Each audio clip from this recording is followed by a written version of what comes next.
Rewmi 24 TV.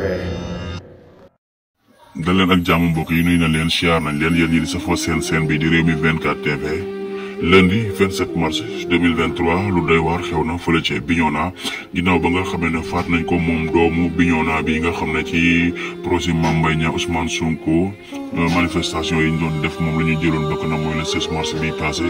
tey jii nag ci 27 mars 2023 bi gis nañu ne diwaanu Ziguinchor ñëpp génn nañ ñu def ab marche daal di wane na seen doomu dëkk yi nga xam ne chaque manifestation dinañ ci rey kenn daal loolee moo leen métti ba tax na waa population ba yëpp génn nañ ñu def marche bu pacifique junni nit ñoo génn yéen a leen gis noonu fees dellu ci mbedd yi di fasal seen naqar di wax ne Macky Sall daal na dem doyal nañ ci moom sëkk nguuram gi la fi dee ci ay doomu Bignona kenn xamul la toll loolu la ñu nemee ko ci diwaanu Sénégal kon gis ngeen waa Ziguinchor ñëpp génn na mbedd yaa ngay fees dellu foo sànni mbàttu mu tak ña ngay wane na li di troisième candidature Macky Sall daal desu ko nangu ci mim réew waaye li di Ousmane Sonko bañ a bokk ci ay élection tamit kenn du ko nangu fii ci mim réew ak yéene fu doomu aadama yi daal dinañ leen ko jox ba mu jeex loolu la ñu nemee ko ci diwaanu Sénégal kon Ziguinchor